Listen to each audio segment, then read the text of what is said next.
Sejam todos bem-vindos a esta palestra doutrinária. Hoje eu vou falar do capítulo 20 do Evangelho segundo o Espiritismo, que são os trabalhadores da última hora, que eu acho que é um dos capítulos que mais me chama a atenção no Evangelho, porque ele fala muito sobre nós espíritas, né? Então eu vou ler para vocês e é muito interessante. Então vamos lá, capítulo 20, os trabalhadores da última hora. Instrução dos espíritos, os últimos serão os primeiros, missão dos espíritas, trabalhadores do Senhor. Aí ele inicia. O reino dos céus é semelhante a um pai de família que, ao romper do dia, sai a fim de assalariar trabalhadores para a sua vinha. Tendo combinado com os trabalhadores que eles teriam uma moeda por sua jornada de trabalho, enviou-os à vinha. Saiu ainda na terceira hora do dia, e tendo visto outros que permaneciam na praça sem nada dizer, lhes disse: Ide também vós outros à minha vinha, e vos darei o que for razoável. E eles para lá se foram. Saiu ainda na sexta e na nona hora do dia, fez a mesma coisa. E saindo na 11ª hora, encontrou outros que estavam sem nada fazer, os quais disse: Por que permaneceis aí durante todo o dia sem trabalhar? Foi porque ninguém nos assalariou, disseram. Ele lhes disse: Ide também vós outros para a minha vinha. Chegada a noite, o senhor da vinha disse àqueles que tomavam conta dos seus negócios: Chamai os trabalhadores e pagai-lhes, começando pelos últimos até os primeiros. Aqueles, pois, que vieram para a vinha apenas na 11ª hora, aproximando-se, receberam uma moeda cada um. Os que foram assalariados primeiros, vindo por sua vez, julgaram que deveriam receber mais, mas não receberam mais do que uma moeda cada um, e ao recebê-la murmuraram contra o pai de família, dizendo: Os últimos trabalharam apenas uma hora, e pagastes tanto quanto a nós, que suportamos o peso do dia e do calor. Mas como resposta, disse a um deles: Meu amigo, não cometi injustiça para convosco. Não combinamos receberdes uma moeda por vossa jornada? Tomai o que vos pertence e ide. Quanto a mim, quero dar a este último tanto quanto dei a vós. Não me é permitido fazer o que quero? Vosso olho é mau porque sou bom? Assim, os últimos serão os primeiros, e os primeiros serão os últimos, porque muitos são os chamados e poucos os escolhidos. Bom, aqui Jesus quis dizer que não é a quantidade de trabalho necessária, mas a qualidade de trabalho, né? Então não adianta se trabalhar muito, mas deve-se trabalhar bem. Os últimos serão os primeiros. Constantino, Espírito Protetor, Bordeaux, 1863. O trabalhador da última hora tem direito ao salário, mas é preciso que a sua boa vontade permaneça à disposição do senhor, que devia empregá-lo, e que o seu atraso não seja fruto de preguiça ou de má vontade. Ele tem direito ao salário porque desde o alvorecer esperava impacientemente aquele que enfim o chamaria ao trabalho. Era trabalhador, apenas lhe faltava o trabalho. Mas, se houvesse recusado o trabalho a qualquer hora do dia, se dissesse: tenham paciência, o repouso me faz bem, quanto a última hora chegar, será o momento de pensar no salário da jornada. Que me importa um patrão que não conheço nem estimo? Quanto mais tarde, melhor. Este, meus amigos, não receberia o salário do trabalhador, e sim o da preguiça. E que será daquele que, ao invés de permanecer ocioso, tiver empregado as horas destinadas ao seu labor do dia para praticar a delinquência, que tiver blasfemado contra Deus, derramado o sangue dos seus irmãos, lançado a desarmonia nas famílias, arruinado os homens de boa fé, abusando da inocência e que tiver praticado todas as maldades humanas? Que será deles? Será suficiente para dizer, na última hora: Senhor, utilizei mal meu tempo. Emprega-me até o fim do dia para que eu faça pelo menos um pouco da minha tarefa. E dá-me o salário do trabalhador de boa vontade. Não, não, o Senhor lhe dirá: Não tenho trabalho para ti no momento. Tu desperdiçastes teu tempo. Esqueceste o que aprendeste. Tu não sabes mais trabalhar na minha vinha. Recomeça aprendendo, e quando tiverdes mais disposto, virá até mim, e abrirei meu vasto campo, poderás trabalhar a qualquer hora. Bons espíritas, meus bem-amados, sois os trabalhadores da última hora. Bem orgulhoso seria o que dissesse: comecei meu trabalho no alvorecer do dia e só terminarei ao escurecer. Todos vós viestes quando fostes chamados, um pouco mais cedo, um pouco mais tarde, para a encarnação cujas correntes arrastais. Mas há quantos séculos o Senhor vos chamava para a sua vinha sem que quisesseis entrar? Eis chegado o momento de receber o salário. Empregai bem essa hora que vos resta, e não vos esqueçais nunca de que a vossa existência, por mais longa que possa parecer, é apenas um momento muito breve na imensidão dos tempos que formam para vós a eternidade. Então, nós espíritas somos aqueles que sempre fomos chamados pelo Senhor, mas só viemos agora.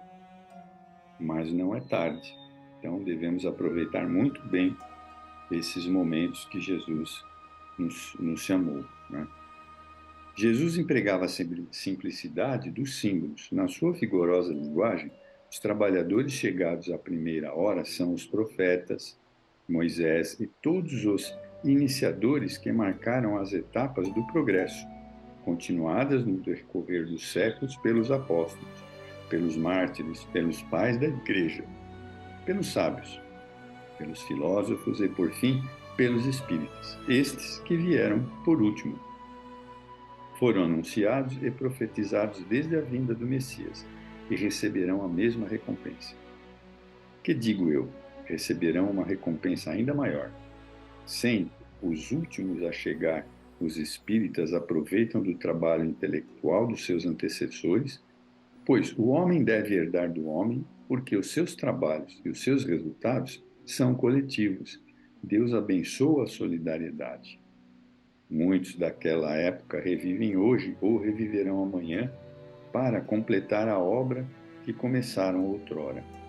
Mais de um patriarca, mais de um profeta, mais de um discípulo do Cristo, mais de um propagador da fé cristã se encontram entre vós, porém mais esclarecidos, mais avançados, trabalhando não mais na base e sim em cima do edifício, na cúpula. Seu salário será proporcional ao mérito do trabalho. A reencarnação, este belo dogma, eterniza e certifica a filiação espiritual. O espírito chamado para prestar contas do seu mandato terreno compreende a continuidade da tarefa interrompida, mas sempre retoma, vê, sente, aponta no ar o pensamento dos seus antecedentes. Reinicia a luta, amadurecido pela experiência, para avançar mais e mais. E todos, trabalhadores da última hora, como os olhos bem abertos sobre a profunda justiça de Deus, não se queixam, mas e o adoram. Este é um dos verdadeiros sentidos desta parábola, cujo ensinamento contém, como todas as que Jesus dirigiu ao povo, o germe do futuro, e também sob todas as formas e sob todas as imagens, a revelação da magnífica unidade que harmoniza todas as coisas no universo, da solidariedade que liga os seres presentes ao passado e ao futuro. A missão dos espíritos, Erasto, protetor do médium, Paris, 1863. Não percebeis, desde já a formação da tempestade, que deve arrebatar o velho mundo e reduzir ao nada a soma das perversidades terrenas?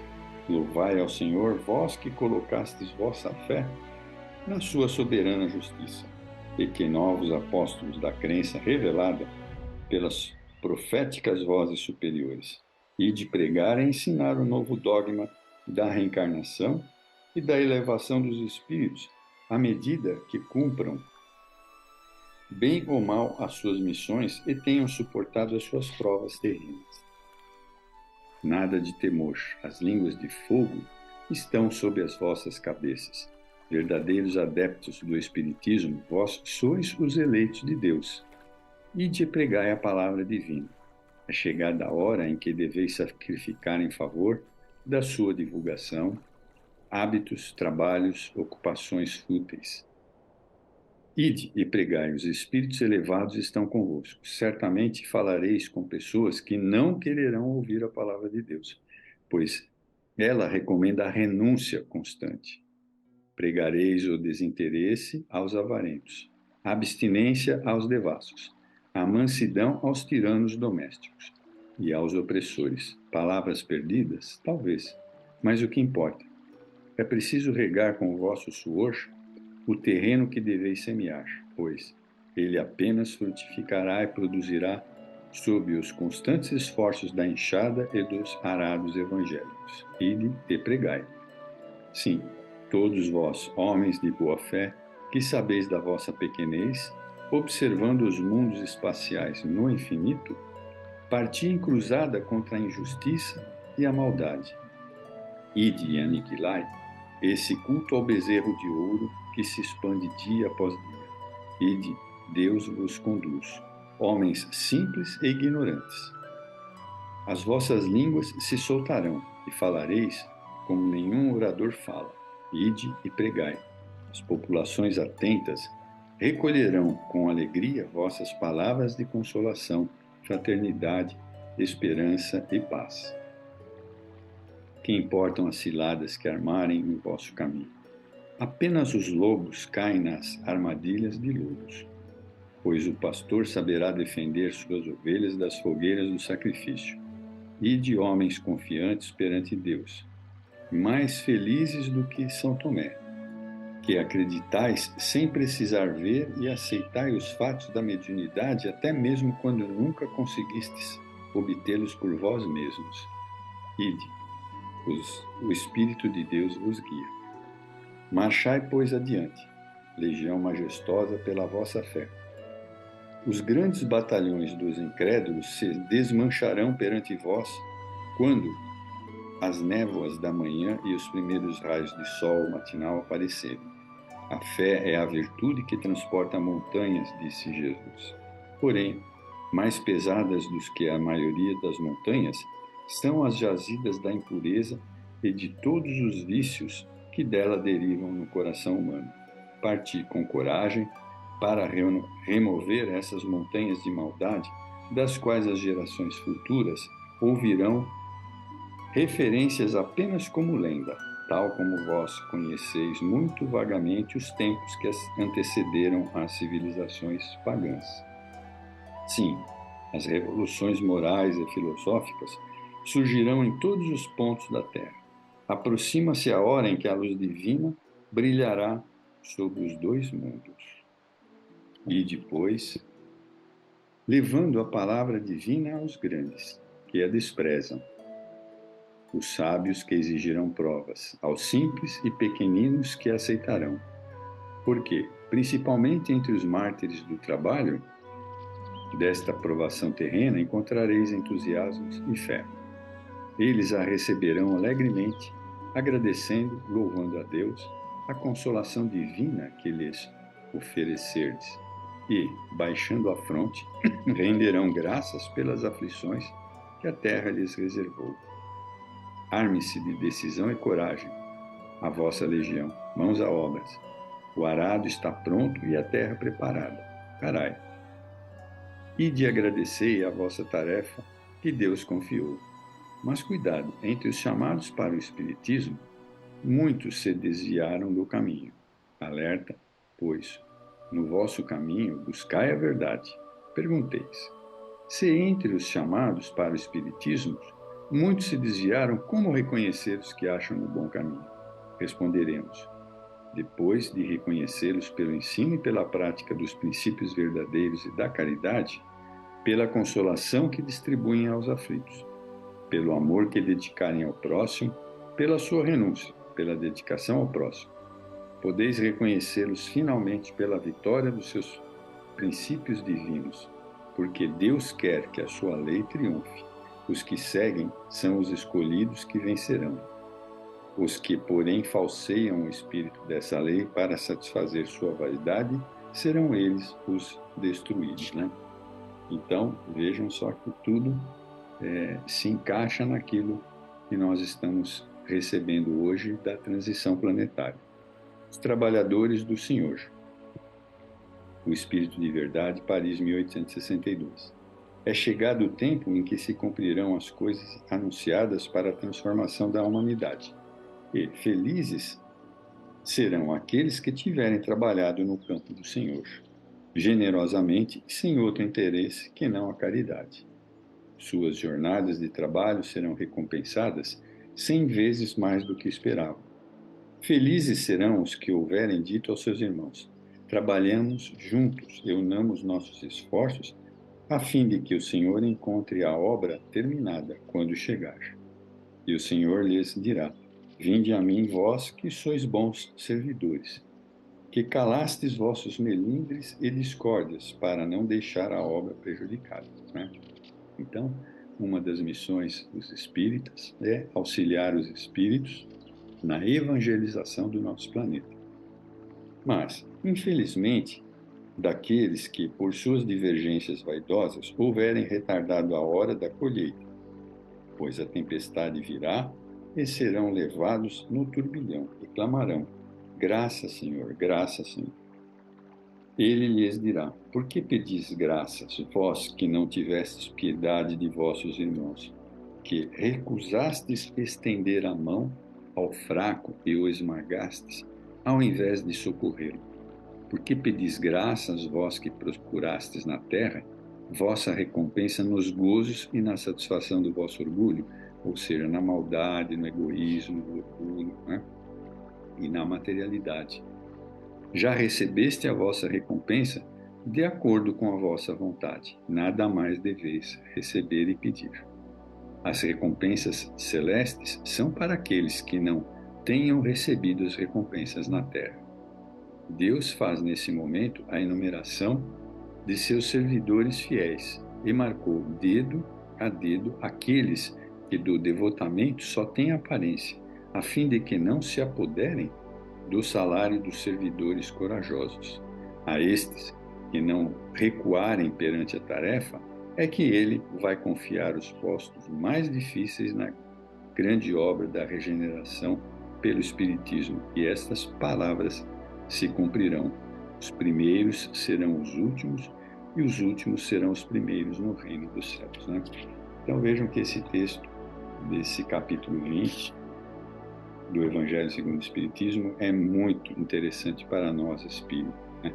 Ele clareia muito bem a nossa missão, a nossa oportunidade e nos faz pensar que devamos estar sempre na frente para que nós possamos exercer a nossa função, para que haja a obra de Deus fique completa no planeta.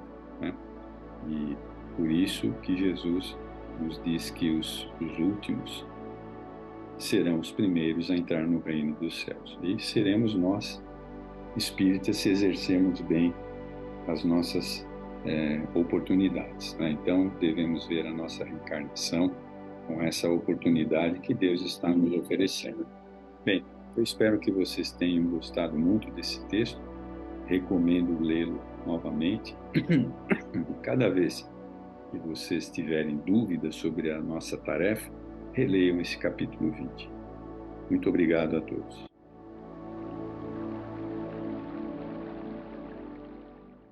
Saudações a todos que nos ouvem. Aqui estamos, mais uma semana, estudando a doutrina espírita, princípios codificados por Allan Kardec. Mais uma vez, hoje vamos utilizar nosso livro de cabeceira, leitura diária, o Evangelho segundo o Espiritismo por Allan Kardec. Capítulo 24. Buscai e achareis. O item 6, o título é Olhai as aves do céu. Não queirais entesourar para vós tesouros na terra, onde a ferrugem e a traça os consomem, e onde os ladrões os desenterram e roubam. Mas entesourai para vós tesouros no céu, onde não os consomem a ferrugem nem a traça, e onde os ladrões não o desenterram nem roubam. Porque onde está o tesouro, aí também está o teu coração. Portanto vos digo, não andais cuidadosos da vossa vida, que comereis, nem para o vosso corpo que vestireis. Não é mais a alma do que a comida, e o corpo mais do que o vestido? Olhai para as aves do céu, que não semeiam, nem cegam, nem fazem provimentos nos celeiros. E contudo vosso Pai Celestial as sustenta. Porventura não sois muito mais do que elas? E qual de vós, discorrendo, pode acrescentar um côvado à sua estatura? E por que andais vós solícitos pelo vestido? Considerai como crescem os lírios do campo. Eles não trabalham, nem fiam. Digo-vos mais que nem Salomão em toda a sua glória se cobriu jamais com um destes. Pois se ao feno do campo, que hoje é o amanhã, é lançado no forno, Deus veste assim, quanto mais a vós homens de pouca fé. Não vos aflijais dizendo, que comeremos, ou que beberemos, ou que nos cobriremos, porque os gentios é que se cansam por essas coisas. Porquanto vosso Pai sabe que tendes necessidade de todas elas. Buscai primeiro o reino de Deus e a sua justiça, e todas essas coisas se vos acrescentarão. E assim não andais inquietos pelo dia de amanhã, porque o dia de amanhã a si mesmo trará o seu cuidado. Ao dia basta sua própria aflição. Linda mensagem que está em Mateus. O que nos faz refletir sobre isso, né? Se tomássemos essas palavras ao pé da letra, elas seriam a negação de toda a previdência, de todo o trabalho e, consequentemente, de todo o progresso. Seguindo esse princípio, o homem se reduziria a um espectador passivo. Mas é evidente que não poderia ter sido esse o pensamento de Jesus, porque estaria em contradição com o que já dissera em outras ocasiões, como no tocante às leis da natureza. Deus criou o homem, mas deu-lhe inteligência para produzi-las, né? Não se pode ver nessas palavras mais do que uma alegoria poética da providência, que jamais abandona os que nela confiam, mas com a condição de que também se esforcem. É assim que, se nem sempre os socorre com ajuda material, inspira-lhes os meios de saírem por si mesmos das suas dificuldades. É isso que devemos lembrar. Deus conhece as nossas necessidades e a elas provê, conforme for necessário. Mas nós, homens insaciáveis nos nossos desejos, nem sempre contentamos com o que temos. O necessário não nos basta, né? Estamos incessantemente em busca do supérfluo. E é então que a providência o entrega a si mesmo.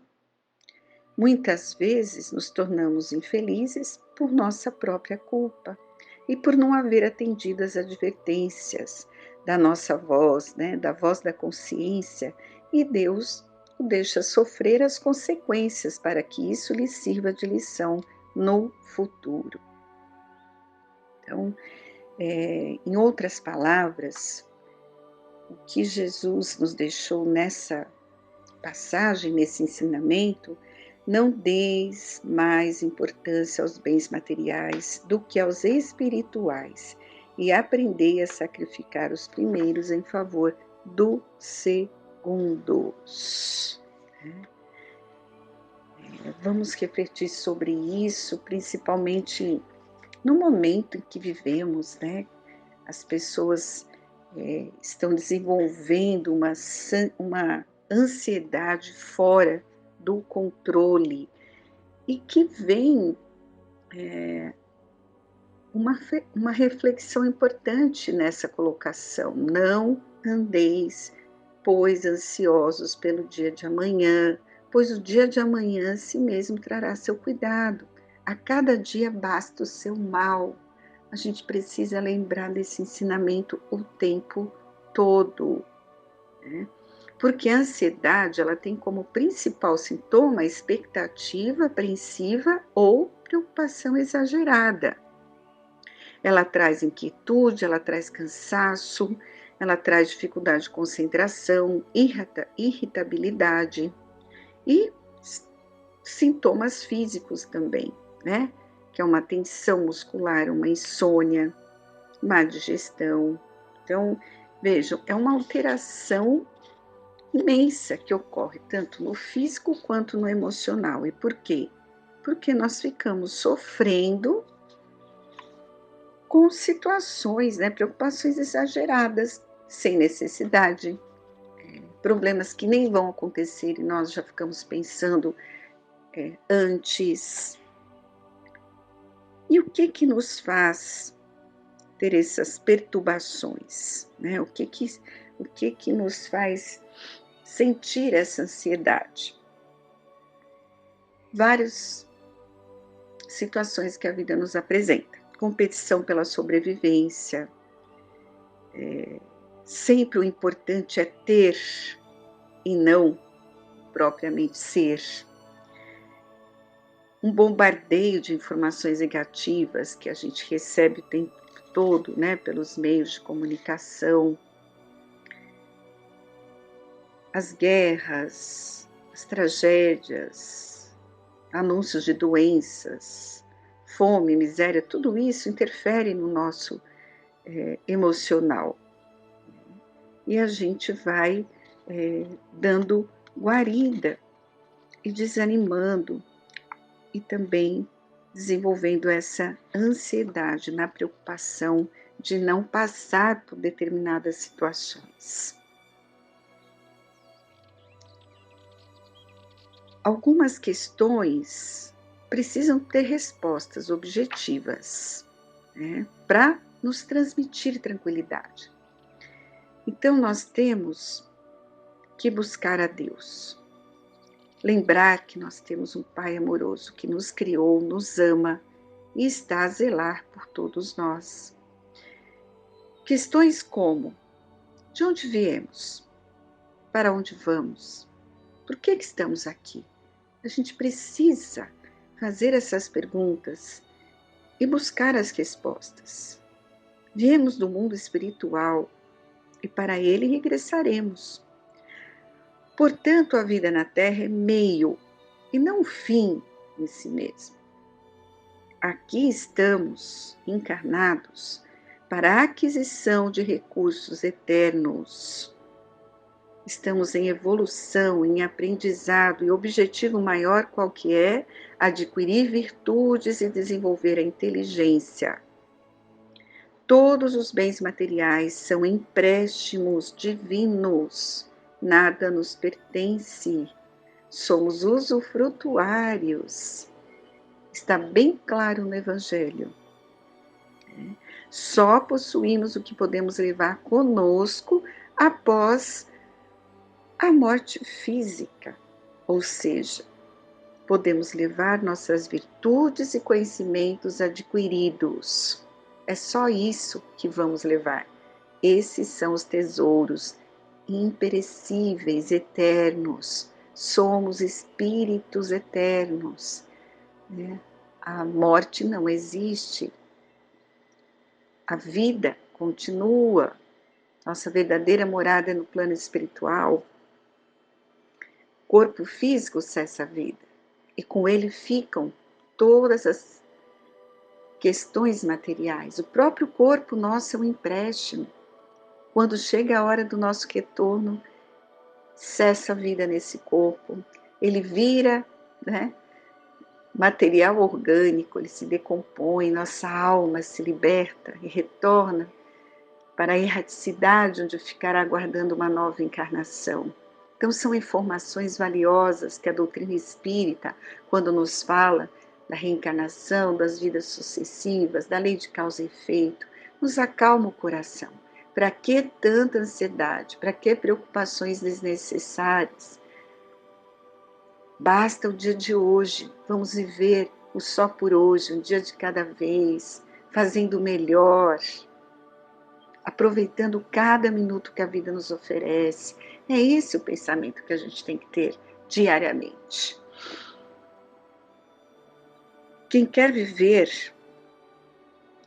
sem ansiedade precisa se disciplinar em alguns comportamentos. Analisar, a cada dia, o que é essencial, importante realizar em minha vida. E aí nós vamos se dedicar a conquistar isso, mas com tranquilidade. Então nós temos que definir objetivos. O que precisa ser mudado na minha vida para que eu possa ter mais tranquilidade, para que eu possa atingir um objetivo que eu quero conquistar? Em primeiro lugar, o que precisa ser mudado? E o que eu tenho que fazer para alcançar essa mudança? Se eu não estou conseguindo, o que está me impedindo de realizar essas mudanças? Porque nós temos o grande defeito de colocar a culpa nos outros. E a responsabilidade muitas vezes é nossa. Nós não nos esforçamos o suficiente por realizar as mudanças que precisam para que eu possa atingir determinado objetivo. E fazer tudo com muito amor, seguindo os ensinamentos do Evangelho, que é o nosso roteiro de luz, para que a gente não fique depois, com remorso, com sentimento de culpa, por ter decidido algo errado, tendo atitudes infelizes, ferindo as pessoas para conquistar aquilo que eu quero. Não, vamos fazer o que é certo, com amor, com paciência. Vamos esquecer o passado, pois ele já está escrito e não pode ser mudado. Vamos se preocupar com o presente, pois ele determinará o seu futuro. Então, muitas pessoas ficam no passado, se culpando, e isso nos paralisa, ou fica pensando no futuro, que talvez nem aconteça. O futuro a Deus pertence, Já ouvimos falar isso muitas vezes, um ditado popular, muito antigo. Então, vamos se preocupar com o presente. O que eu posso fazer agora? Emmanuel deu um conselho para o Chico muito importante, uma frase linda, que não dá para voltar atrás e fazer um novo começo, mas a gente pode começar agora e fazer um novo fim. Nós estamos aqui hoje encarnados ainda, dá para mudar muita coisa antes de retornarmos à nossa pátria espiritual, mas eu tenho que estar atento, porque o tempo passa muito rápido. Então a gente tem que ter a coragem de fazer e errar, reconhecer os erros, mas nunca se culpar, paralisar, pois lembremos, errando é que se aprende. Errar é uma forma de adquirir experiência. A gente aprende com os erros, É isso, a gente não pode ser esmagado, paralisado pelos erros. Quando a gente erra, a gente continua errando, ou a gente se culpa de tal maneira que não tenta mais acertar. Esse é o grande erro que cometemos. E para que isso aconteça, a gente tem que estar buscando a renovação contínua. A vida é um incessante progredir. Ela não para, Ela não espera os retardatários. A gente tem que estar o tempo todo lutando. É o conhecimento de si mesmo que Santo Agostinho nos aconselha no Livro dos Espíritos. Todos os dias temos que passar por uma avaliação. Nossa, com Deus, como é que foi meu dia hoje? O que eu fiz de errado? O que eu tenho que melhorar? E aí a gente vai se observando melhor, vai corrigindo no dia seguinte aquilo que eu não fiz direito no dia anterior. É assim, a evolução é a renovação contínua. A gente tem que dar cada dia melhor. Vamos manter a saúde mental. E como é que a gente mantém a saúde mental? Primeiro, tendo um sentimento de gratidão, né? Ao levantarmos, gratidão a Deus por mais um dia, prece, cultivemos a alegria de viver, a esperança, o otimismo, são palavras fortes. A gente não pode ficar se queixando o tempo todo, porque isso traz angústia, traz tristeza, traz ansiedade, né? Existe um problema, vamos enfrentar, vamos fazer aquelas perguntas, o que eu preciso fazer para ser mudado? Tem coisas que não dá para mudar porque não depende de mim, então eu tenho que ter resignação, eu tenho que aceitar e ajudar. Se for alguém que conviva comigo, né, minha família, eu vou ter que ajudar aquele a enxergar a situação, mas de uma maneira tranquila, sem discussões infindáveis, sem julgamentos. Então a gente tem que aceitar esses obstáculos como desafios e viver o momento presente, né? Olhe nos olhos das pessoas, converse. O diálogo é muito importante, não podemos perder o diálogo. Sorria e não deixe isso para frente, para o futuro, pois a sua existência na Terra pode, né, terminar a qualquer momento. É o hoje, é o agora. O que eu posso fazer agora?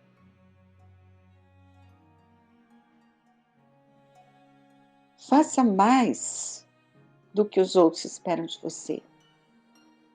E não queira você dever algo aos outros. Não, faça por amor, faça a sua parte. Todos nós temos deveres para com Deus, para conosco, para com a sociedade. Se o outro não faz, não importa. Se ele não vai reconhecer o que você está fazendo, também não importa. Faça o que tem que ser feito corretamente, com amor. É seu dever, é meu dever. E Deus está acompanhando tudo. Nada passa desapercebido. Não precisamos provar nada a ninguém.